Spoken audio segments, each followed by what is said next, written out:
Hello guys, बहुत बहुत स्वागत है आप सबका मेरे इस चैनल पे जिसका नाम है यूनिक स्टोरी प्लेटफॉर्म। तो आज मैं स्टोरी लेकर आई हूँ स्नो वाइट और 7 बौने। एक राजा और रानी एक सुदूर प्रदेश में राज्य करते थे। रानी बहुत ही दयालु और प्यारी थी और राज्य के सभी लोग उनका आदर करते थे। लेकिन रानी के जीवन में केवल एक दुविधा थी कि उसको संतान की इच्छा थी, लेकिन उसके कोई संतान नहीं थी। एक बार रानी सर्दियों के समय खिड़की के पास बैठकर स्वेटर बुन रही थी और उसी समय एक स्नो वाइट चिड़िया खिड़की के पास आकर बैठ गई, जिससे रानी का ध्यान भटक गया और उसकी उंगली में सुई चुभ गई। तभी रानी ने एक विश मांगी कि उसके एक बहुत ही खूबसूरत बेटी हो और उसका चेहरा स्नो जैसा हो। वो बहुत सुंदर और परी की तरह खूबसूरत हो। काफ़ी समय गुजर जाने के बाद रानी को एक बेटी पैदा हुई। वो बहुत खूबसूरत थी, जैसा उसने विश मांगी थी। वो बहुत ही सुंदर थी। रानी ने उसका नाम स्नो वाइट रखा। राज्य के सभी लोग बहुत खुश थे। स्नो वाइट की एक सौतेली माँ थी। उसकी सौतेली माँ स्नो वाइट को पसंद नहीं करती थी और उसे अपनी खूबसूरती पर भी घमंड था। स्नो वाइट की सौतेली माँ के पास एक जादुई आईना था। जादुई आईने से वह रोज़ पूछती थी कि इस दुनिया में सबसे ज़्यादा खूबसूरत कौन है। इस पर आईना जवाब देता, आपके अलावा भला कौन हो सकता है। इससे रानी बहुत खुश हो जाती। दूसरी तरफ रानी राज्य के निर्माण भी लेने लगी थी, जिससे राज्य को बहुत नुकसान होने लगा। राज्य के नुकसान की भरपाई के लिए राजा को राज्य से बाहर जाना पड़ा और वह राजा के बाहर जाने पर अपनी मनमानी करने लगी। समय बहुत तेजी से बीत रहा था और अब स्नो वाइट एक खूबसूरत युवती हो गई थी। जब एक बार स्नो वाइट बाग में बने तालाब के किनारे पानी पी रही थी, तभी एक राजकुमार को स्नो वाइट की छाया दिखाई दी। वह राजकुमार देखता ही रह गया, लेकिन उसे पक्षियों के सिवा उधर कुछ नहीं दिखा।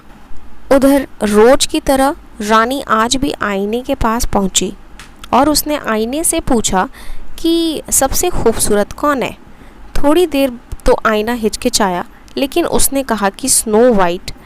अब रानी बहुत परेशान हो गई। रानी की सुरक्षाकर्मी जब स्नो वाइट को मारने लगा तो उसे दया आ गई और उसने स्नो वाइट को वहाँ से जाने के लिए बोला। तब स्नो वाइट ने उसे कहा कि वह अपना फ़र्ज़ पूरा करे, लेकिन सुरक्षाकर्मी ने उसे वहाँ जाने दिया और सबूत के तौर पर वह किसी जानवर का दिल निकाल कर ले गया। लेकिन वह दिल रानी के सामने पेश किया, जिससे रानी बहुत खुश हो गई। दूसरी तरफ स्नो वाइट जंगल में इधर उधर भटक रही थी। उसे बहुत डर लग रहा था। उसे लगा जैसे कोई पीछे बात कर रहा है, जिससे वह डर गई और वहाँ तेजी से आगे बढ़ने लगी। थोड़ा दूर चलने पर तितलियाँ उसके चारों ओर मंडराने लगी। तितलियाँ स्नो वाइट का स्कार्फ खींचने लगी और स्नो वाइट को लगा जैसे वह तितलियाँ कहीं जाने के लिए इशारा कर रही हैं। स्नो वाइट उन तितलियों के साथ साथ चलने लगी। वह घर 7 बौनों का था। वो बौने सोने की खुदाई करते थे। जब शाम को बौने घर लौटे तो बौनों ने देखा कि मेज़ पर प्लेटों में से किसी ने खाना खाया है। जब 7वें बौने ने अपने बिस्तर की तरफ गौर से देखा तो वहाँ पर एक लड़की एक बिस्तर पर सोई हुई थी। सभी बौने उसके बिस्तर की तरफ बढ़े।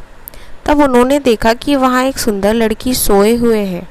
बौनों ने उस लड़की को नहीं जगाया और वह वहीं उस लड़की को घेरते हुए सो गए। जब सुबह स्नो वाइट नींद से जगी तो बौनों को देखकर वह डर गई। बौने बोले, हे लड़की, तुम्हें हमसे डरने की ज़रूरत नहीं।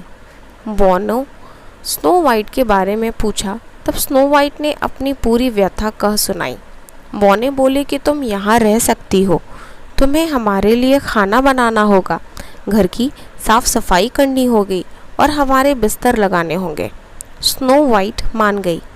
बौने जब भी शाम को घर वापस आते तो घर को देखकर अपने लिए खाना बना देखकर खुश हो जाते। दूसरी तरफ स्नो वाइट की सौतेली माँ ने अब आईने से पूछा कि सबसे सुंदर कौन है। तब आईने ने जवाब दिया, रानी माफ़ करें, सबसे सुंदर तुम हो, लेकिन तुमसे भी सुंदर 7 बोनों के साथ पहाड़ों पर रहने वाली स्नो वाइट है। तब रानी को महसूस हुआ कि स्नो वाइट अभी जिंदा है। उसने अब स्नो वाइट को जान से मारने का प्लान बनाया। उसने जादू से बूढ़ी औरत का रूप धारण कर लिया और ताजे सेब में विष डालकर वह पहाड़ों पर स्थित स्नो वाइट के पास पहुंची। बौने उस समय सोने की खोज में जा चुके थे। स्नो वाइट घर पर अकेली थी। जब रानी बूढ़ी औरत के वेश में वहां पहुंची और उसने सेब लेने के लिए उस स्नो वाइट को बोला, तब स्नो वाइट बोली कि माँ माफ़ करें, मैं दरवाज़ा नहीं खोल सकती। तब बूढ़ी औरत बोली कि तुम दरवाज़ा मत खोलो, तुम मुझे एक रोटी का टुकड़ा दे दो। स्नो वाइट ने ऐसा ही किया और सेब ले लिए। जैसे ही उसने सेब खाए वह गिर गई और मर गई। जब बौने घर पर लौटे तब उन्होंने वहाँ स्नो वाइट को ज़मीन पर गिरे देखा। उन्होंने स्नो वाइट को उठाया और उसे जगाने की कोशिश की, लेकिन स्नो वाइट अब मर चुकी थी। वह बौनों ने उसके मरने का मातम मनाया और उसे दफनाने के लिए ले जाने लगे, लेकिन तब उन्होंने महसूस किया कि स्नो वाइट का चेहरा अभी भी उतना फ्रेश है, उसके गाल अभी भी लाल हैं, वह मरी हुई नहीं लग रही थी। तब उन्होंने सोचा कि स्नो वाइट को एक शीशे के बॉक्स में बंद किया जाए, जिससे उसका शरीर मरने के बाद भी बेदाग बना रहे। उन्होंने ऐसा ही किया और स्नो वाइट को एक शीशे के बॉक्स में बंद कर दिया। तभी किसी राज्य का राजकुमार शिकार करते हुए वहां पहुंचा। तब उन्होंने देखा कि कुछ बौने एक लड़की को घेरे हुए मातम मना रहे हैं।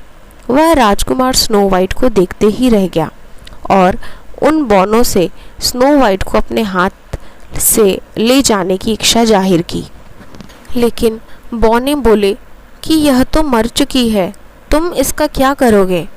तब राजकुमार बोला कि मैं इसे अपने राज्य में ले जाकर इसके लिए एक सुंदर सा स्मारक बनवाऊंगा, क्योंकि मैं इसे प्रेम करने लगा हूँ, यह बहुत सुंदर है। जब राजकुमार के सैनिक उसे डोली में उठाकर ले जा रहे थे, तभी एक सैनिक को ठोकर लगी और वह गिरने ही वाला था, जिससे स्नो वाइट को झटका लगा और उसके मुंह में फंसा हुआ जहरीले सेब का टुकड़ा निकल गया, जिससे स्नो वाइट की जान वापस आ गई। स्नो वाइट अब जिंदा थी। राजकुमार ने स्नो वाइट से शादी करने की इच्छा जाहिर की, लेकिन स्नो वाइट बोली कि वह अपने पिताजी का आशीर्वाद पाना चाहती है। राजकुमार को पता लगा कि रानी जादूगर है और बहुत क्रूर है। तब राजकुमार ने रानी के किले पर हमला करने से उसको परास्त कर दिया और रानी राज्य छोड़कर भाग गई। तब राजकुमार ने स्नो वाइट के पिता को गिरफ्त में से बाहर निकाला। राजकुमार और स्नो वाइट ने अपने पिताजी का आशीर्वाद लिया और शादी कर ली। तो दोस्तों, आपको ये कहानी कैसी लगी हमें कमेंट्स में ज़रूर बताएं, और अगर आप इस चैनल पे पहली बार आए हैं तो लाइक, शेयर एंड सब्सक्राइब ज़रूर कर देना। धन्यवाद।